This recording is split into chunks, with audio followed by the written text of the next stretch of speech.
and civil society organizations, including the Law Association of Zambia, LAS. However, this pessimism will not deter the presidency from assenting to this controversial bill into law. And also, we are looking at the subject: is Zambia ready for the regulation of the cyberspace? Among the contentious provisions in the bill include monitoring and interceptions of electronic communications, as well as any other information using the internet. The bill also provides for the establishment of a central monitoring and coordination center through which intercepted communication and correlated information will be forwarded. However, the stakeholders believe that there is more to the bill, and if it is passed, it will stifle freedom of expression. My name is Kelvin Dabola Chifoko. Those of you that are joining us on the Muvi TV decoder, many thanks to you. Those that are watching us on a Top Star decoder, yours is channel 104. Or better still, those of you that are using social media, we are discussing cybersecurity and cybercrime bill. Those of you that are joining us on social media, Facebook, yours is Ask Muvi. Now, my guest on the program is Richard Mulonga, who is Bloggers of Zambia Chief Executive Officer. Richard, good evening and welcome to this special assignment. Thank you so much. We are glad to be here. Thank you so much. We are discussing, it is still a bill because the president has not signed. First thing first, the president, or President Edgar Lungu, has insisted that he will proceed to sign the bill into law amid opposition, like I did in my preamble, that we saw even the civil society organizations, some sections of civil society organization, the Law Association of Zambia, was against this bill, to say don't go ahead, advising government not to go ahead and pass the bill, but still present the bill to the president to sign. But the president said he's going to sign even without looking at it. What do you make of that? That is, we're in a democracy where the participation and inclusion of different views and opinions, different stakeholders must be incorporated. That's why we're a democracy. So we find that to be intolerant. We find that to be not listening to the people, because laws are meant to govern people, and laws must come from the people, and laws must not come from those the ruling elite. So we are seeing that with what you have said, we think that now the laws are coming the other direction. They are not coming from the people. The laws are coming from the elite. So we have tried to reach out to the president, because, I mean, we cannot reach the president because, you know, of the security and all that, and to get an appointment. But we have tried to reach the president through the social media and other avenues that we can use. That may he not sign the bill for now. May we take time to come up with a law that will take care of what is the problem that we have with the internet, especially social media in Zambia, because from what you have said, we don't think that this bill is able to cure the problem of the so-called cyberbullying that everyone is ballistic about. So we also want to just clarify, we also want to put it on record that from the voices that have joined our campaign for internet law and policy in Zambia, there is no one who is against internet law and policy in Zambia. What people are calling for is for revision of certain parts of the cyber security and cyber crimes bill, the personal data protection bill, and the electronic commerce and transactions bill. That can we strengthen the laws? Can we strengthen these bills? Because there are some parts that we think are weak. There are some parts that we think politicians, especially those that are in the ruling elite, can take advantage of during certain times over electoral cycle or during certain times of the governance processes, that they can use, for example, to intercept communication illegally, that they can use to conduct surveillance and violate the privacy of citizens. This is what we're talking about. We recommended to Parliament that may the law be deferred, and I think this is what was on the floor of Parliament. There's no one who is against the bill. We are just saying, can we postpone this bill, because we are going into a very busy electoral cycle. We're going into elections, and we cannot be enacting such bills, especially with some of the parts that we're going to discuss, when we're going into an election. It is inappropriate. It raises the red flag already. May we shelve these bills and then we discuss them at an appropriate time. And I feel that because this is a contentious issue and we have to delve into those contentious clauses and contentious issues. You talked about now it seems as if bills or laws are coming from the elite. Members of parliament voted by the people, representative of the people, they are the ones who debated and passed this bill. When you say it is like nowadays in this country, laws are coming from the elite, what do you mean? Because these are representative. They are speaking on behalf of us. Yes, we elect members of parliament, but I don't know what the citizens, what my fellow citizens are able to discuss about the conduct of members of parliament when they go to Mandahill, when they go to the National Assembly, because it becomes more on the party lines than the public interest. And this is the case with these three bills that I've elaborated in my preamble, that we feel the voting in parliament, the conversation that was in parliament, especially with some members of parliament that are ministers, I think they were debating the bill and they were proposing things in a way that was not going to safeguard the public interest, the real public interest. There was a lot of misinformation. There was a lot of misinformation on this bill. There was a lot of lack of public awareness on this bill. This bill has not been in the public domain so that citizens can read and understand it. People in the rural areas, in Mutendere, in Shangombo, everywhere around the country, have access to the internet, and when this bill comes in law, it will affect them. But ask how many Zambians have read this bill, and it is technical in nature. It is it requires, for example, a legal expert to be able to delve. This bill is in English. The majority of the people in Zambia that are accessing the internet, especially women and girls, the literacy levels are not in tandem with the language that is used in here. So how do you, and remember in Zambia that ignorance of the law is not a defense. So it is not fair in a democracy that these things could be happening. So this is why I was saying that. Can we, for example, escalate public awareness? Can we escalate education and sensitization about this bill, that this is what is contained in the bill? And we must be specific about what we want the police, for example, to do, law enforcement. We must be specific about what the Minister of Transport and Communications should be able to do. It must be specific what ZICTA must be able to do. This law must put in place certain measures that the powers that this law gives to ZICTA, to the minister, and to the police must be curtailed. They must be overseen. There must be judicial, what is called judicial oversight. Like they go and get a warrant from the courts before they can come and search Muvi TV or a citizen or an entity and all that. This is what we want. We are not against the law, but we just want these loose parts that are weakening the law to be put in place. You are not against the law. And like others have put it, say they are, even when the bill was being debated, they said, we are not against the bill. And you've talked about, one of your proposals were that it has to be shelved and then debated upon. You've talked about issues of awarenesses, and now it has passed. What do you think is making people to be skeptical about this issue, despite them not being against the bill or the law?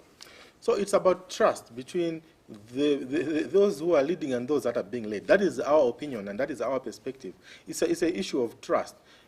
You can see that I think there have been arrests, there have been issues of sharing harmful content on the internet. When you and I, we share harmful content like obscenities, we are arrested. But when the ruling elite like cabinet ministers produce and circulate hardcore pornography, they are still working with the heads high, they are still sitting in parliament. So you can see that the trust between the people and those that are in leadership has been, is low, is at its lowest ebb. And the fact that we're coming up with a law and you're saying that we are coming to, because we've heard so many things. I think for the last 3 years you heard the other gentleman from ZICTA was saying that WhatsApp admins have to register, that we are seeing what we are doing in WhatsApp, we are monitoring conversations and what you are saying on Facebook and all that. So you can see that citizens think that this law is actually coming to enforce all that. When ostensibly cybersecurity laws are necessary in a democratic framework, cybersecurity laws are necessary in the digital economy, that they must come and protect citizens' privacy, they must come and protect and enhance security on the internet. But you find that the statements that are coming from the regulator, carelessly. Statements that are coming from policymakers sometimes are making us think that this law is just coming to be an instrument of oppression, an instrument that is going to facilitate for limitations to freedom of expression, limitations to access to information, and also to facilitate for surveillance and invasion of privacy. Let's go into the contentious clauses or contentious issues. But before that, you've talked about the issue of others being arrested and others not being arrested, and you've brought in the issue of mistrust. Now, do you think the current laws in Zambia are insufficient to deal with the unbecoming problems of cyberbullying or crimes that are committed using the cyberspace? Do we have sufficient laws to deal with such, or we don't have, and that is the reason why government, through parliament, decided to bring in this law? So we have the Penal Code, for example, we have the Public Order Act, we have the State Security Act, Cap 111 of the laws of Zambia, and we have the law of defamation that are able to take care of the problems that we have on the internet, like defamation on the internet. We have the law of defamation. So freedom of expression on the internet is the same freedom of expression off the internet. Defamation on the internet or social media specifically is the same defamation on the what? Off the internet. Are you saying... So we have adequate laws. I'm answering your question. Yeah. We have laws that are taking... And are we able to... Are people able to be convicted? Is government or the courts of law able to convict people who are, bullying others as well as defaming others using the cyberspace? Iris Kaingo was involved in that sex step, and she went to court, and I think she was convicted. I think 3 weeks ago, 2 people in Lusaka were arrested, and they are appearing before the courts of law. And I think in the past, as a doctor, I think it came from Mongu, who defamed the president on what he wrote on Facebook, and the law of defamation was used. That doctor, I think, was sentenced to 5 years. There was that youth, I think, from northern or Muchinga province, who said some unpalatables about the president. I think he was arrested. We don't know whether he has been convicted or so you can see that already there are laws to deal with defamation on the internet. Okay, so why do we need other laws that should come and become parallel to that?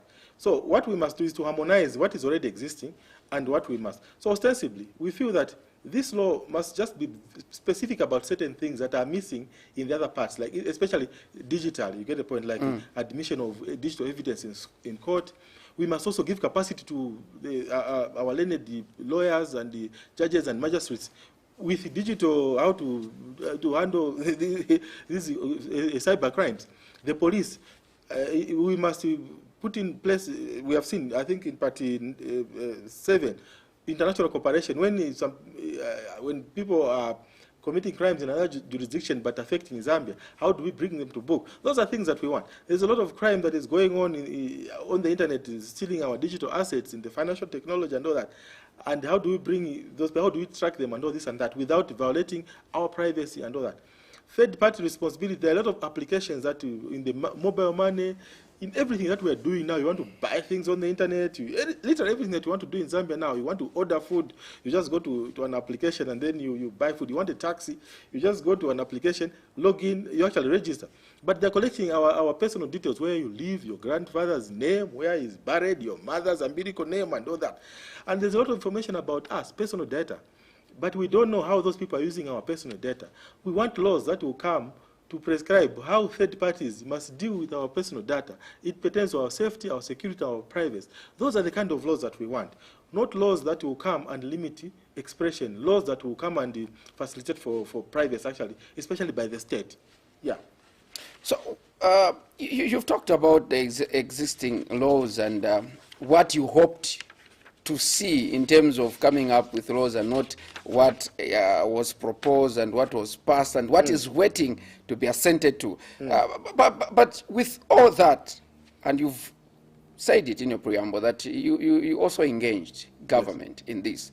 Law Association of Zambia also did engage government. Why do you think the Patriotic Front government, or what do you think is the driving force? What is it that drove them, or what is it that is still driving them to make sure that they pass this law despite suggestions and advice coming from people like you, who is a blogger, and you've been in this industry, and you understand it better compared to other members of parliament who voted for it to say it has to pass. What do you think is driving them? Yeah, before I answer that, I just want to make it very clear also that sometimes when we're discussing these issues, because we are all, every human being, everything that we discuss, religion is political and all that. I am not a politically biased and all this and that. And when we're doing this kind of work, it's not that we are driving certain agendas, no, we are driving the public interest agenda. So your question is very good, actually. It is what we have been discussing at the global fora, at the continental fora, at the regional fora. Why is it that, for example, here in sub-Saharan Africa, in developing countries, internet laws that have got certain clauses like these ones are becoming popular? Why is it not like that in Europe and America? Because the answer is that these laws are becoming to add to the already, for example, our colonial laws like the Public Order Act, the Penal Code, that are given to the police to enforce. And if you look at the provisions and interpretation and implementation, is why we are where we are. And this law is coming to add to that. For example, it is meant to facilitate for a democratic tendencies, if you like. It is meant to facilitate for shrinking further the citizen space, the civic space, that we must be limited in what we can do with regard to those that are in public office, how we can criticize them, how we can hold them accountable, how we can make them to be transparent, and how we can expose them when they dip their hands in the cookie jar, in the treasury, that we cannot raise the red flag. When the Ndola Lusaka road was supposed to be expensive like that, remember that road? It was supposed to be built dual carriageway. It's not being built now because issues came up. Like, this road is too expensive. A similar road that actually is longer in Kenya was costing a small amount. Why this one cost? It was because of Facebook. And remember, the fire tenders and all these things that are going about that are making the people poorer, that are making the citizens to more miserable, that the cost of living and people are not comfortable, that citizens must just be able to suffer the way we are suffering. I'm trying to find the appropriate way the appropriate words that we can relate to. You get the point? Because democracy functions when citizens are able to speak out, when citizens are able to engage, when citizens are able to ask the question, why? Why the road is expensive? Why did this happen? Now, because radio and television and movie TV, I think common radio, some of the radio stations that were threatened, others were closed, Prime TV is where it is. It's easy to close all that. And the internet has become very instrumental to the realization of democracy, to facilitate and empower citizens with the right to freedom of expression, right? And this is why such laws are coming, in order to limit the way you and I are able to talk on the internet, the way we are limited in what we can say on radio and TV. There are certain things I cannot say here. There are certain people that you cannot host as movie TV here because of who they are, because they are critical in their thinking. They have alternative voices. But the internet is inclusive. It is open. It is transparent. And it is not even the Americans now are in charge of the internet. The internet is just moving on its own. Ask Tim Berners-Lee, who started the web. He is not in charge of the internet. The internet is in charge of the people. It has empowered citizens with the right to hold leadership to account. It has empowered citizens to be able to access information, to share opinions and ideas about everything that affects them. And the certain parts of this bill is limiting what citizens can do with the internet. The same radio and TV is doing. You'll be able to bring us to speed in terms of what is in there. But the issue that you've touched, government, through the minister in charge of communication and others that are in support of the bill, said unless you've got something to hide, unless you're committing crimes using the cyberspace, then you've got every reason to be against the bill or to not to support the bill unless you're committing crimes. If you're not committing crimes, then you have to embrace and welcome the bill. Are you saying people are committing crimes and that is why they are against this bill or they are calling for it to be shelved? there are other laws that are existing that are being used actually to arrest people and prosecute them without this law, without this bill being law. So those statements, we have heard them, and I also just want to mention that we don't have this adversarial approach with the work that we do, all these opinions with the government, with the Minister of Transport and Communication, Honorable Mtotekafaya, and all the technocrats. We talk, and what I'm saying here is what we have presented, that this is our opinion on this. We agree with this, the good, the bad, and the ugly. You get the point? So we want citizens to engage like that as well, that when we have a difference in the democracy, we should not burn bridges. We should engage. Our advocacy is policymaker focused. When we have an opinion, we write. This is our opposition. We think that what you are doing is threatening democracy, and in this way we explain. So even after this program, I could call the minister and we could write the PS and all that would like to engage further on this, and because of this opinion and that and that. And I think that is how it is supposed to be in the democracy, that we should not be what? We should not be adversarial, we should not be burning bridges, we should not be fighting, we should not be... is that what is happening? Are we fighting? That is what is, because of the contestation for power, the contestation for popularity. People have certain strategies that want to make you look like you are just rubbishing everything that is going on, that you are fighting, that you are militant. Yes, we are militant. We are advocates. People are activists. Others are human rights defenders. They are lawyers and all that, and they have a right to do that. And all that must be within the limitations of the rights that are provided for within the law. You get the point? So we have noted that there's this campaign going on that weaponizing cyber crimes, weaponizing cyber bullying and all this and that. And it's basically meant to the lullabies meant to moricodo, to massage and mislead the citizens that, yes, this is why we're coming up with this law, so you must support it because, and all that. But you find that when you read this law, it reads very good, but it's when you read it, the taste of the pudding is in the eating. When you eat it, when you read this, that's when you realize that, okay, there are certain parts that are loose, and we know we are in the global, the global south. We are in Africa here, where laws, most of the times, are used against the people that are threatening our interests. We saw what happened in Uganda. They used such a law. We know that in Kenya, such a law is existing, the Computer Misuse Act. 26 parts of it, and the courts in Kenya, 26 parts of the Computer Crimes Act, which is like the Cybersecurity, Computer Crimes and Cybersecurity Act in Kenya, 26 parts have been suspended by the court. Because what? They are parallel to the Constitution, they violate privacy laws and all this and that. We know what happened in Zimbabwe the other year during elections, that the internet was shut down. Which law did they use? Post and telecommunication law. We saw what happened in DRC when Tshisekedi was being elected. They shut down the internet, and the citizens could not debate, they could not access information, they could not have this conversation around the elections. This is why we think that this law is meant to do, because it has been fast-tracked just before an election. So we are suspicious. We're human beings, and in the first place, before we could discuss anything like, we're going to an election, it's about 5 months, 6 months before, and then you have a law like this that is fast-tracked, and then it has got those parts that everyone is talking about. So we must raise a red flag and say, we're in a democracy, and I think we have an opportunity to correct the narrative. Like, Africa has been reported in the Western media everywhere that there's dictatorship and all that. There's now digital dictatorship that some of the parts of this law are wanting to facilitate, what is called digital authoritarianism, that we're no longer using those colonial laws, the public order laws. No, we are using cyber security laws to stifle what? To stifle freedoms.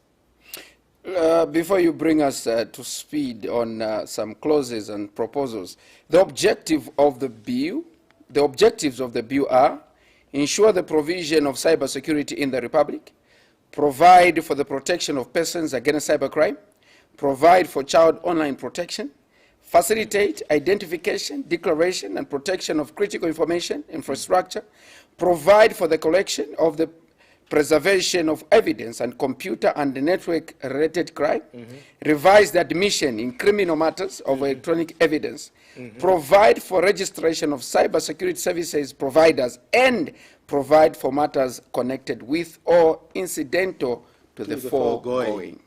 I would know it. Yes, that is very good. That is what we want.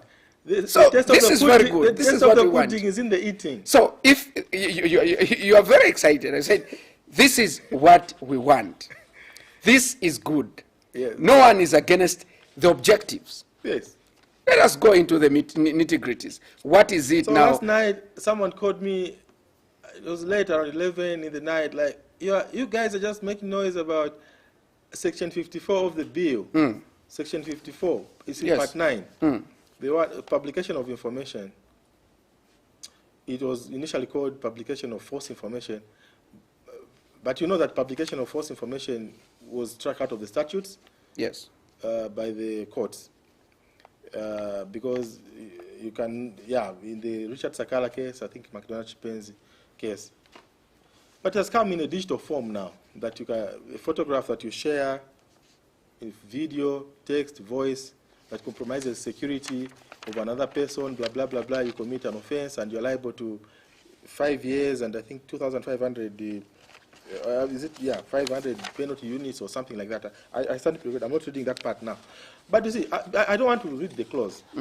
Just the way it is framed, publication of information, you can see that Article 20 of the Constitution of the Republic of Zambia provides for and guarantees the right to freedom of expression. Now, freedom of expression, we don't only express ourselves using voice. We are in the digital age, and especially on social media, on Twitter, WhatsApp, and Facebook. We put photographs there, we put videos, we put all this and that. Now, this clause 54, it is very broad, it is careless, it is vague, compromising the security and safety of another person. Now, we are going into an election. We are going to be scrutinizing people that want to be in public leadership. And some people have got certain backgrounds. Some people have done certain things in the past. We want to scrutinize them. We want to put their photos. We want to record the voice messages and put in WhatsApp. We want to put on Facebook and Twitter. And this is a person who wants to be my councillor, my MP, or my president. And maybe in the past they have stolen or they raped someone. So this clause is vague. It is a blanket. It must be, therefore, say that, yes, we understand there are problems on the internet. There are Facebook pages. I've done some work in the past with Facebook, identifying harmful content and reporting certain pages and certain posts on Facebook, and that Facebook is pulling them down. I think that is still going on up to now. Now, this clause is even putting politicians in that, those that want to be in public office, even those that are in office. You get the point? How are we going to scrutinize leaders if you put a photograph of you, if you want to be a councillor, that look at this man or look at this woman, he raped someone, or there's these issues around him, he's a delinquent and all that. We have to scrutinize you, and we put your photos, we record text, we put videos and all this and that. Then it should become a crime. When as citizens we are legitimately allowed under Article 20 of the Constitution to scrutinize leaders, to express ourselves. And remember, freedom of expression entails that I do not necessarily have to be correct or right about what I'm saying. It's my opinion. That is how I look at things. You get the point? So we feel that this article, we have to discuss it. It must not be in this. It must actually be deleted. Because already there's the law on defamation. Remember, we said that defamation on the internet is the same defamation off the internet. Yes. So if I defame you on Facebook, the law of defamation is already existing there. And you go and battle it out in court to either prove yourself or not prove yourself. You get the point? So you can see that because there's this censorship going on TV and radio and all that, and there are all these laws. You know, the media environment in Zambia, legal environment it does not support media rights and freedoms, and everyone is going on Facebook to scrutinize leaders, to talk about what is happening in their communities, and this law is going to be used, whether legitimately or not legitimately.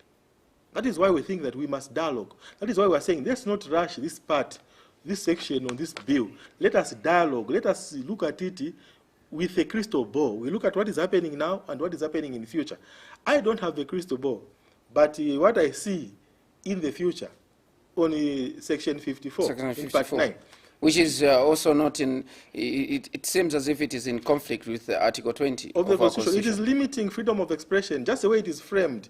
5 years for what you have said, whether it is true or not, it is excessive. It is unfair. You get the point. And the penalty as well.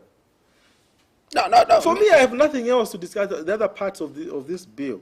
That is the most important thing, because freedom of expression is human right number one. So if you have limitations of freedom of expression by law, then what kind of democrats are we talking about? That section must not be in this. Section 54, and also not, and it's seeming to be in conflict with Article 20 of our Constitution. You've talked about pictures, scrutinizing leaders, and someone will be like, okay, if you want to put up my picture and you want to scrutinize me, you want to bring you want to bring my past to the people so that they know that I committed this crime. Don't you think that would be cyberbullying? Don't you think that constitute, invading my privacy for you to publish my picture and the right to say in the year so this person committed this and this? Don't you think that is defamation? Don't you think that is cyberbullying? Those are things that are already in the public space. That information could already be, for example, in the courts or in the police registries. So if anything is discussed that is overstepping the right to freedom of expression, then a citizen is liable to arrest and prosecution based on that.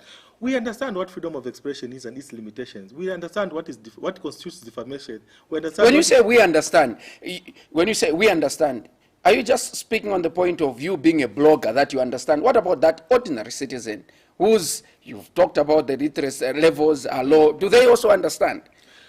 Look, we have what we do on the internet. We must not make it look different from what we do off the internet. You know that you cannot go about in the community naked. We have certain, just the way you dress yourself, the culture itself limits you in what you can say. So why should we do that? Why should we violate that on the internet? Why should you know that if I call someone a thief, I have to have proof? So why should you do? Why should you make an exception on the internet? So if we're discussing leaders, the same way we discuss leaders when we're not on the internet, it's the same way we discuss them when we're on the internet. That is what we're discussing here. I was saying that we must actually be happy that we have social media, we have the internet that has come, because it has exposed what kind of society we are. That we're a society of liars, a society of gossipers, a society that produces, that does all these bad things, crude, graphic things. You get the point? The internet has come to expose all that, because our digital literacy is so low that we don't know how the mobile phone works, that the mobile phone actually is an instrument for data harvesting. All the videos that we put there, if we are not careful, if you don't know how to lock it, if you don't know what can happen if it is in the hands of another person, all those photographs, they can find themselves in the what? In the public gallery. We go to church on Sunday, bowing before our priests, our pastors, and looking holy. But look at the content that we are carrying on our phones and tablets. The ones, nowadays people even read tablets, Bibles on the tablets. But in the other gallery, there's pornography that they produce themselves or that they are watching when they're not at church. That is what a kind of society we are. And you know how we know that now? Because of digital access, because of social media, because of the internet. So instead of coming up with laws to limit what citizens can do on the internet, let us come up with strategies in order to enhance our morals and values. I think that ministry, Honorable Godfrida Sumaili, has a big challenge. Minister of Guidance and Justice Affairs. It has a big challenge to enhance the morals and the standards and all these values that she keeps talking about. Because if you look at the internet, do you know if you want to know what kind of person you are, ask Google, ask Facebook. They're the ones who know what you consume. They're the ones who know what you read, what you watch, what you produce. That is not a problem of Google or Facebook. It is your problem. So deal with your problem as an individual or as a society. So if you talk about cyberbullying, okay, let's say we take out the internet in Zambia. Are people going to stop insulting each other? Are people going to stop bullying? We saw photographs. A cabinet minister shared pornography in a WhatsApp group. Maybe that is what he does off the internet. The other one, even not only circulating, but they produced hardcore of himself. If we take out the internet actually helped us to expose what kind of leader we had. Let's say we take out the internet. Are those the people going to stop what they do? So the internet is innocent. It's just there. It's a technology that where we put content, we put our morals there, we put our activities on it. So what we put on the internet is, it should not be limited by limiting the internet itself, by shutting it down, limiting its speed, jamming it, or filtering it. No, we must deal with ourselves. This is a problem that we have in Zambia. We want to blame the internet for the wrongs that we are doing ourselves as human beings. We are stealing. There's all these allegations of corruption. There are people that are rich just overnight. There are people that, the examples I've mentioned of our leaders. I mean, for you to step in the public gallery, you must check yourself. And then if you give yourself on the public gallery, leaders, I was saying the other day, someone was saying, yeah, you are insulting leaders. Yeah, I said, yes, leaders must be insulted. In inverted commas. By insulting, I mean leaders must be criticized. Leaders must be scrutinized. And nowadays, people, we are using the internet to scrutinize. There are a lot of things that we don't know about some of the people that are aspiring for leadership, about our pastors, our priests in church. But if you just hit a Google button, you actually learn a lot of things about them. So why should we be able to shut down a technology like that? Yes, we agree there are problems on the internet. I was saying to a group the other day in Sowezi that when you are actually going on the internet, you must even say a prayer. As I walk in the valley of the shadow of death, remember that verse in the Bible? Yes, you must say that the internet is not safe. The internet is like the physical space here. There are a lot of crimes going on there. There's a lot of harm that is going on the internet. And this is what this law must take care of. Okay? We have certain places in Lusaka here, for example, that are dangerous. By 18 hours, you can't walk there. Even on the internet, you know there are certain websites that you can't just go and browse there because you know that you'll be scammed. How do you know? You don't know. That's why we're calling for cybersecurity, hygiene awareness. You get the point? ZICTA is one of the mandates of ZICTA. Cybersecurity awareness raising for women, girls, and every citizen. You've talked about, offering a prayer before you, because it is harmful or it is dangerous. Now, how do we ensure the safety and security of ordinary citizens on social media platforms in the absence of this bill? And are there any mechanisms that we can use? You've said it is dangerous when you go to the cyberspace. How do we ensure the safety of ordinary citizens? Education and awareness. We don't know what, most of the time, most of these applications, because you have the urge to receive money, so someone just said, there's this application, just you log in there, put your NRC, put your details, your house number, put your photograph there, and then press OK, and the SMS will come, then you go to the booth and collect money. But because all you want is money, you just do that without verifying whether the information you're putting there, who is receiving it, who is processing it, what is it used for. The only thing you want is money. There are people that have lost money here just because they received the text. You're walking towards a mobile money booth to send the cash. Then some scammer, just because they are just sending these text messages randomly, they send a text message that send the money to this line, and then automatically you will change. Instead of sending the money to the original owner, you will send to the new text message that you come. By the time you call the original recipient, you find that, no, I didn't send an alternative number. That is what we must teach citizens, that before you do anything to do with ICT, verify. Before you're at the booth there, I'm sending money to this number. Is it you? The person will say yes. Some people on the bus, even just loading airtime, they are scratching like that. The person in the bag is even seeing the numbers. It has happened before. By the time when they enter the numbers, the person at the back has stolen. The card has been used. That is just those basic things. These phones that we are using, they are open, and we have assets. The assets now are digital, especially under COVID-19. People are keeping millions on their phone. Just a code, 4 digits. It's open, and it's in the hands of a hacker, or just another ordinary citizen. I've relatives that, someone is borrowing airtime on their phone, Yes. and then they just transferred. Then my mother, then the grandson is borrowing, Using the grandmother's and number. she's just paying all these loans. That is cyber. That is what we need to tell people, that when you're on the internet, be safe and secure. By what? Securing your devices, your phones, your tablets. When you open a website, Even if it is known that this is Zanaco, this is Airtel, this is Muvi TV. How many Facebook pages has Muvi TV got? The other time we were almost scammed. We are transferring, we are involved in some transaction. Some email, it's 3 weeks ago. And because we are digital security aware, that's how we managed to intercept the email that came. We were about to hit the button to send the digital assets. And we realized that some people in Spain, and that is how it was stopped. But a lot of people in Zambia don't know that. Anything that we see, we are curious. Now, if we inform citizens and educate them that this is how the internet works, this is the internet, this is social media, and this is how it works. And when you're on social media, freedom of expression, this is freedom of expression.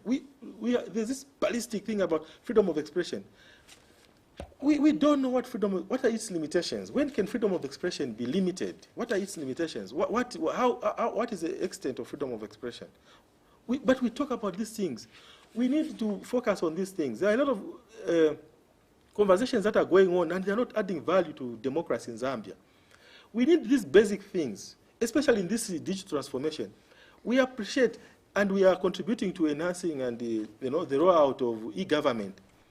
But if you go to citizens, even here in Lusaka, registering a company at Pakra,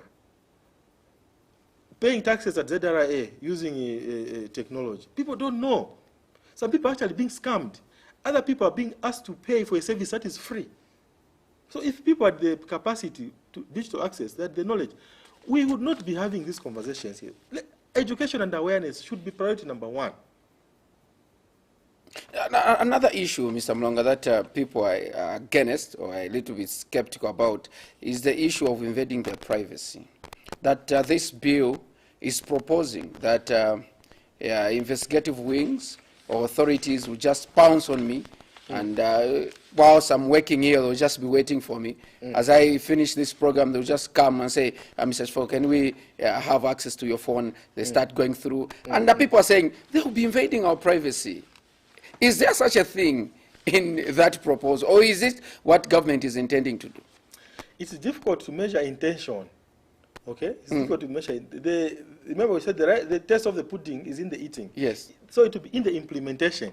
But a law that is left with such an opportunity that I should just come and say, I suspect that, comrade, you are involved in wrongdoing, can I search your phone? It is not a good law. If I suspect that you are involved in wrongdoing, I must go to the court, get a search warrant, and search you. That is the kind of law we want.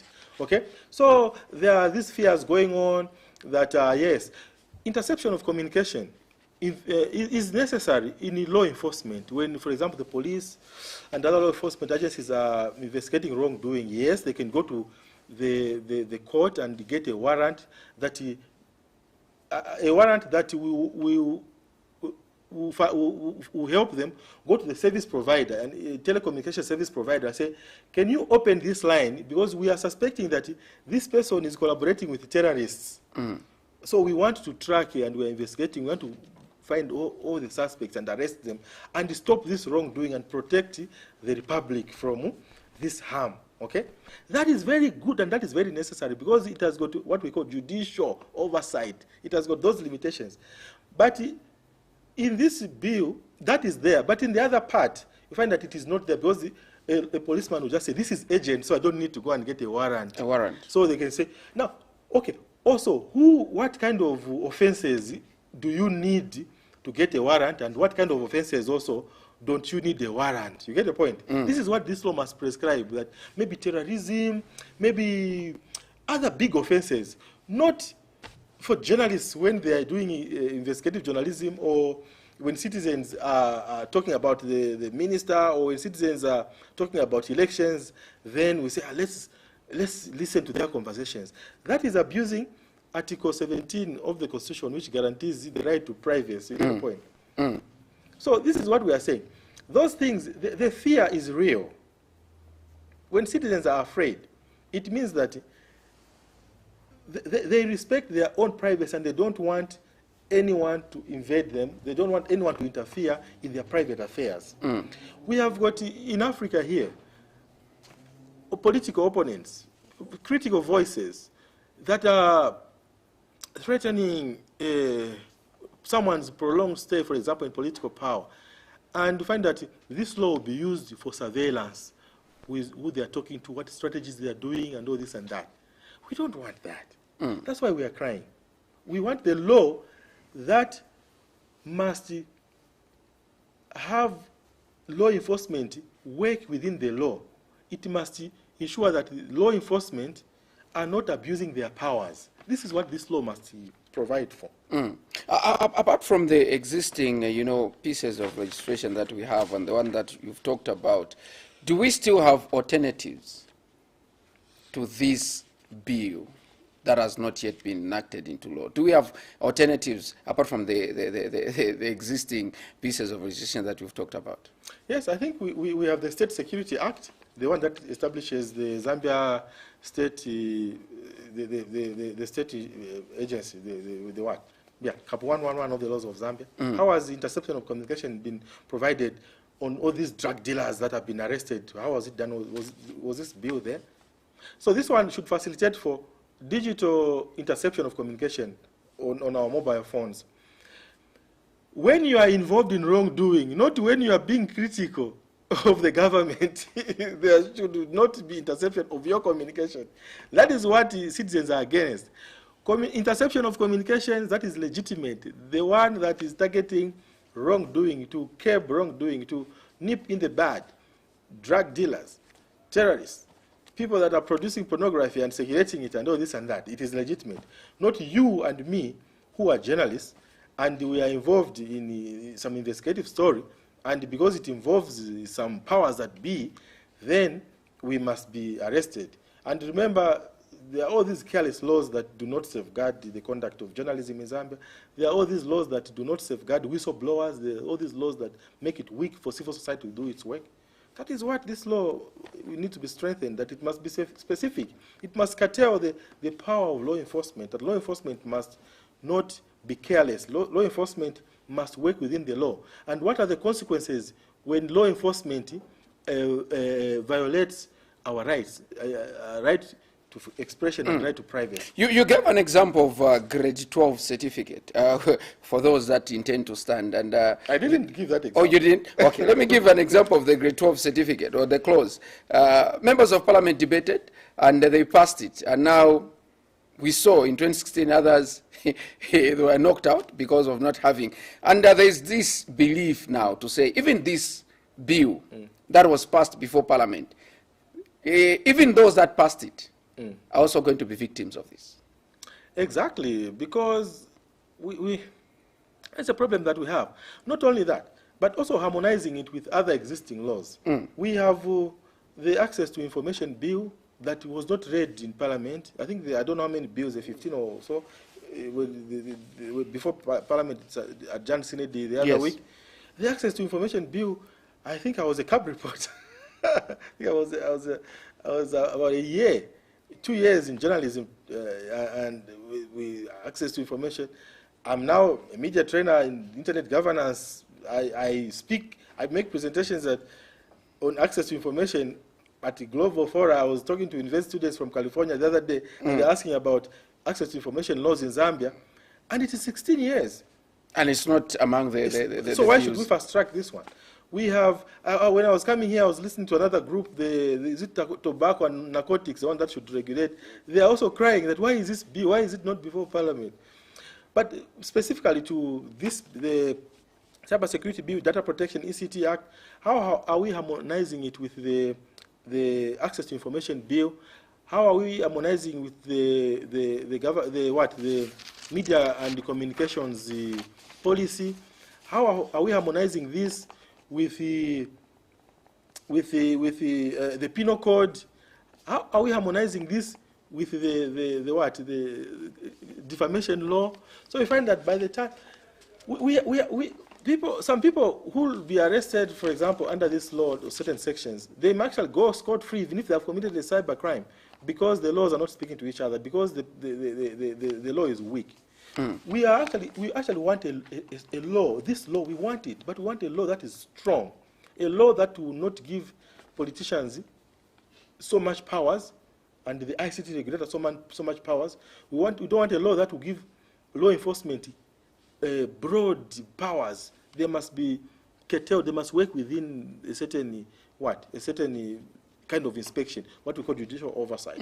Appeals were made to members of parliament when this bill was before parliament to say people were appealing to their consciences. They will be debating that they shouldn't pass the bill, but the bill was passed. And up to now, people now have shifted their appeals. They are now appealing to the president that before he assents to the bill, he should think twice. And if there is need, let him take it back to parliament or just shelve it because we are not ready. So it's up to the people.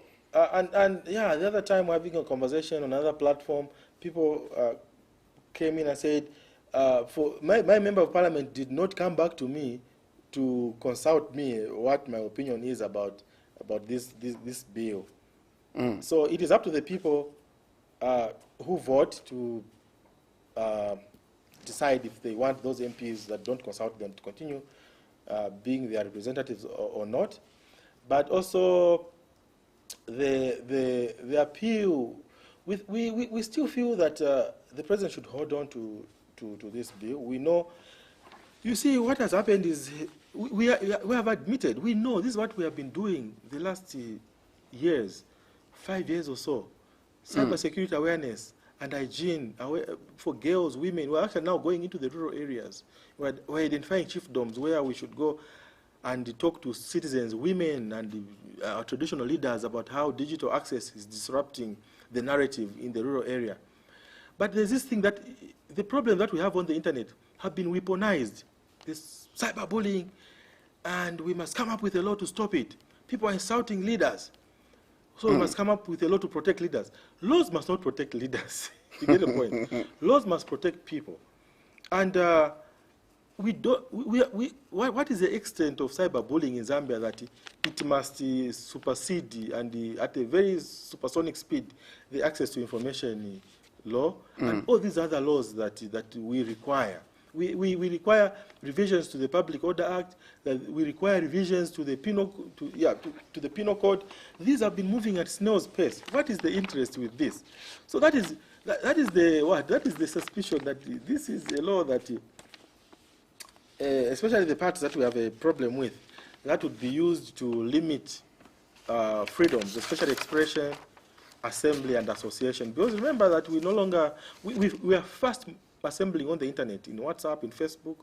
You never see people nowadays attending rallies and all that because the politicians are talking to everyone and we're just listening and people are making electoral decisions based on that. So to limit that, must come up with certain parts of the law like this. Mr. Mulonga, thank you so much for making an appearance on a special edition of the assignment. Thank you so much. Hope to see you soon, and let's continue to engage. Let's continue engaging in a good way. We shouldn't be confrontational. We must just have the issues and continue appealing to each other, speaking to each other, so that we come up with good laws, internet laws that should be able to govern and enhance the digital transformation so that more and more citizens can have digital access, that we can benefit from the digital transformation that we are trying to take advantage of. There you have it. This has been the special program on your channel of choice, Muvi Television. Many thanks to those of you that have watched and be able to contribute on our Facebook platform. Join us again tomorrow, Sunday, the 21st of March in the year 2021. My guest on the program has been Richard Mulonga, who is Bloggers of Zambia Chief Executive Officer. My name is Kelvin Tabula, Chief Fokker. Until next time, good night. Thank you.